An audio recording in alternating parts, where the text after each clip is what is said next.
Viewers, welcome at Sanai cafe. मैं doctor Sudhir Srivastava, cataract and refractive surgeon, Sanai hospital Lucknow से। मुझे मोतियाबिंद है और अब मुझे मोतियाबिंद ऑपरेशन के लिए बताया गया है और आज मैं अब मोतियाबिंद ऑपरेशन करने के लिए मेंटली मैंने अपने को प्रिपेयर कर लिया है। तो मुझे अब सर्जरी की डेट भी मिल गई है। तो मुझे सर्जरी कराने से पहले सर्जरी वाले दिन क्या क्या प्रिकॉशंस लेनी है, क्या केयर करनी है, इसके बारे में बताइए। कुछ लोगों ने ऐसे सवाल चैनल पे पूछे हैं, तो मुझे लगा इसके बारे में मुझे वीडियो बनाना चाहिए क्योंकि ये काफ़ी इम्पॉर्टेंट क्वेश्चन है। तो सबसे पहले, जैसे मैंने आपको बहुत सारे वीडियोज़ में पहले ही बताया कि मोतियाबिंद हमारी आँख के अंदर नेचुरल एजिंग चेंजेस हैं।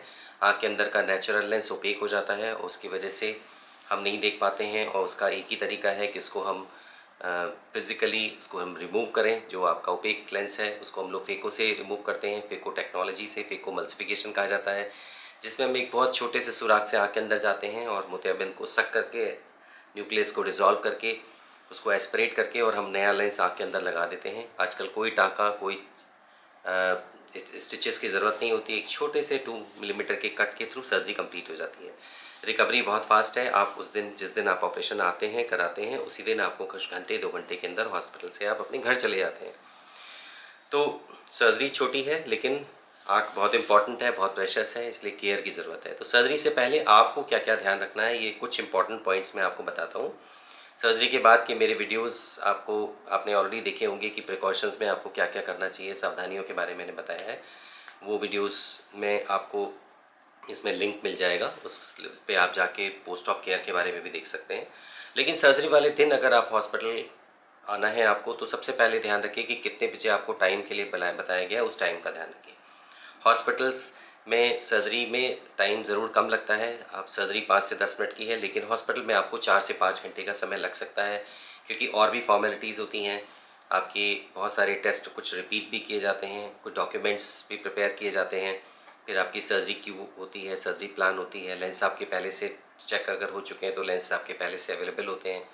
अगर आप इमीडिएटली उस दिन जा रहे हैं तो आपकी बायोमेट्री होगी, फिर उसके बाद लेंस ऑर्डर होगा। तो इन सब प्रोसेस में लगभग 4 से 5 घंटे का समय लगता है। और सर्जरी के बाद भी आपको पोस्ट ऑफ केयर के बारे में, सावधानियों के बारे में भी हॉस्पिटल बताता है। इन सब चीज़ में हम आपसे रिक्वेस्ट करते हैं कि कम से कम मेंटली अपने को प्रिपेयर करके आइए कि 4 से 5 घंटे का समय लगेगा। बहुत लोग सोचते हैं कि मुझे 5 ही मिनट का तो ऑपरेशन है, फिर भी हमें क्यों इतनी देर बैठना पड़ रहा है। उसका रीज़न है, आप सोचिए, आप सर्जरी कराने के लिए आए हैं, लेकिन आप केवल 5 मिनट के हिसाब से आए हैं, लेकिन हॉस्पिटल में वर्कर्स, स्टाफ, डॉक्टर्स आपके लिए 24 घंटे से काम कर रहे होते हैं। आपके लेंसेज ऑर्डर होते हैं, आपके इंस्ट्रूमेंट्स प्रिपेयर होते हैं सर्जरी के लिए, बहुत सारी प्लानिंग्स होती हैं, तब हम लोग सर्जरी कर पाते हैं, तब हमें 5 मिनट लगता है। तो इसलिए समय का ध्यान रखिए, पेशेंस रख के आइए, रिलैक्स रहिए। बहुत ज़रूरी है पेशेंट का रिलैक्स रहना, और उसके उनके साथ जो हमारे अटेंडेंट्स आ रहे हैं उनका रिलैक्स रहना। हाइपर होने से पेशेंट के ब्लड प्रेशर के शूट अप होने के भी चांसेस होते हैं, और अननेसेसरली एक अच्छा एटमॉस्फेयर नहीं क्रिएट होता हॉस्पिटल में। तो ये सब चीज़ों से हमें बचना है। तो हमारी तैयारी में सबसे पहली मेंटल प्रिपरेशन है कि मुझे 4 से 5 घंटे का समय हॉस्पिटल में लगेगा। दूसरा, अगर आपको कोई भी प्रॉब्लम है, मेडिकल प्रॉब्लम है, जैसे आपको डायबिटीज़ है, ब्लड प्रेशर है, या किसी चीज़ के लिए भी आप दवा ले रहे हैं, खासकर मेल पेशेंट्स, जो ओल्ड एज पेशेंट्स हैं, जिनको प्रोस्टेट की मेडिसिन चल रही हैं, ये सब चीज़ें मैंने पहले भी बताई हैं कि आप अपने डॉक्टर को ड्यूरिंग सर्जरी, जब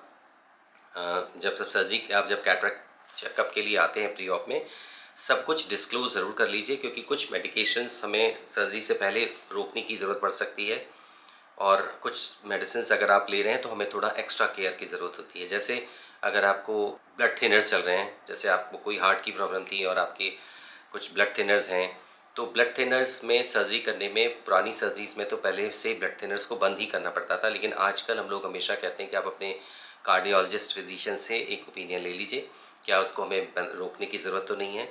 अगर रोकने की ज़रूरत है तो 1 या 2 दिन पहले से उसको स्किप करना होता है, आप सर्जरी वाले दिन जाके ले सकते हैं। तो इसलिए डिस्क्लोज़ ज़रूर कर दीजिए, जिससे कि हम लोग भी मेंटली प्रिपेयर रहें। दूसरा, अगर आपको डायबिटीज़ है तो डायबिटीज़ के लिए ज़्यादातर लोग, जिसकी डायबिटीज़ स्टेबल चल रही होती है, सर्जरी से पहले अचानक से, क्योंकि स्ट्रेस होता है, मेंटल स्ट्रेस होता है, तो शुगर बढ़ जाती है। तो इसलिए अपनी डोज़ को स्किप मत करिए, खाने पीने में कोई वेरिएशंस मत करिए। अक्सर लोगों ने मेडिसिन ले ली और खाना नहीं खाया, क्योंकि स्ट्रेस बहुत ज़्यादा हो रहा है, तो शुगर लो हो जाएगी। अगर आपने मेडिसिन स्किप कर दी कि सब हमें किसी ने बताया नहीं, हमें पता नहीं दवा लेनी है कि नहीं लेनी है, तो शुगर बढ़ जाए। इसलिए आप अपनी शुगर को स्टेबल रखने के लिए ज़रूरी है कि आप अपनी मेडिकेशंस एंड डाइट को एज़ पर जो नॉर्मल चल रहा है वैसे ही लेते रहिए। प्रोस्टेट के पेशेंट जो मेल पेशेंट्स हैं उनमें कुछ ऐसी मेडिसिन चलती हैं जिसको हम लोग अल्फा 2 एगोनिस्ट कहते हैं, जिनको टेम्सोलिसिन नाम से भी जाना जाता है। इसमें आपकी पुतली नॉर्मली फैलती नहीं है, और अगर पुतली फैलती है तो वो बहुत लूज़ होती है, इसको हम लोग आयरिस फ्लटर कहते हैं। तो हमें कुछ पहले से प्रिपरेशन करने की ज़रूरत पड़ती है। तो इसलिए अगर आप बता देंगे तो डॉक्टर और स्टाफ आपके लिए प्रिपेयर रहेगा। कुछ एक्स्ट्रा मेडिसिन हम लोग आँख के अंदर यूज़ करते हैं जिससे कि आयरिस फ्लटर से हम बच सकें, या अगर आयरिस पुतली नहीं फैल रही है तो हमें हुक्स वगैरह लगाने की ज़रूरत पड़ सकती है जिससे कि हम आपकी सर्जरी को सेफली कर पाएँ। चेहरे को अच्छी तरह से वॉश करके आइए। हेयर वॉश आपको प्रॉपर कर लेना है, क्योंकि सर्जरी के बाद हम अक्सर लोग सोचते हैं कि हमें महीनों हम नहा नहीं सकते हैं। ऐसा कुछ भी नहीं है, आप बिल्कुल नहा सकते हैं, अपने हेयर वॉश भी कर सकते हैं। लेकिन बार बार लोग पूछते हैं कि हेयर वॉश से, मैं बार बार कहता हूँ कोई प्रॉब्लम नहीं है, लेकिन आप खुद सोचिए जब आप हेयर वॉश करते हैं तो क्या मुंह खोल के वॉश करते हैं? क्या सर की गंदगी को हम जब शैम्पू करेंगे तो सोप और गंदगी को मुंह में डालेंगे? नहीं। वैसे ही हमें आँख में बचाना होता है, लेकिन क्योंकि सर्जरी के बाद आँख में छोटे छोटे सुराख होते हैं, वो सील नहीं होते हैं, इसलिए 4 से 5 दिन थोड़ा सा एक्स्ट्रा केयर करने की ज़रूरत है कि आप अपनी आँखों को बचाते हुए आपकी आँखों की सराउंडिंग से आप पानी को निकाल दें। आप स्पा की तरह अपने हेयर वॉश कर सकते हैं, ऑपरेशन के अगले दिन से भी वॉश कर सकते हैं, इसलिए कोई प्रॉब्लम नहीं है। फेस क्लीन करने के लिए पानी मत डालिए, क्योंकि स्किन का पानी आँख में जाएगा, इसलिए फेस को आप अपनी वेट टॉवल से क्लीन कर लीजिए। बाकी आप नॉर्मल बात ले सकते हैं। पहले पुराना था कि सब खाने पीने में मुझे कड़ी मुलायम चीज़ तो नहीं खानी है ऑपरेशन के बाद, तो वो पहले भी मैं बता चुका हूँ कि ऐसा नहीं है। लेकिन ऑपरेशन से पहले अगर आप आ रहे हैं तो थोड़ा लाइट मील लेके आइए। कभी कभी कुछ लोगों को नौजिया वगैरह प्रॉब्लम हो सकती है, तो इसलिए पेट आपका बहुत ज़्यादा भरा नहीं होना चाहिए। रिलैक्स्ड अपनी नॉर्मल डाइट से थोड़ा सा कम आप खाते हुए आइए।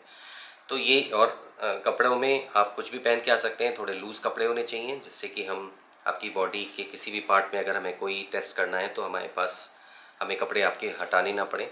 नॉर्मली हम सर्जरी करने के लिए जब प्रिपेयर करते हैं आपको, तो नॉर्मली आपकी क्लोथिंग्स को चेंज करके स्टरलाइज क्लोथिंग्स दी जाती हैं थिएटर के अंदर जाने के लिए, जिससे कि एटमॉस्फेयर कंटामिनेटेड ना हो। क्योंकि आपके कपड़े भले साफ़ हैं लेकिन वो बाहर से आए हैं, तो उसमें कुछ डस्ट और बैक्टीरिया के पार्टिकल ज़रूर हो सकते हैं।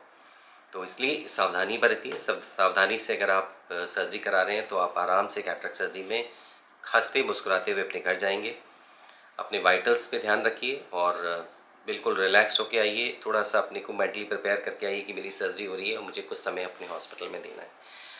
कोई भी सवाल है पूछिए, सवालों से ही जवाब बनते हैं, और मुझे बहुत अच्छा लगता है आपके सवालों को आंसर करने के लिए। बहुत बहुत थैंक्स। और अपनी बहुत ध्यान रखिए, अपनी बहुत केयर करिए, अपनी आँखों की ध्यान रखिए, छोटे बड़ों की केयर करिए और खुश रहिए। नमस्कार।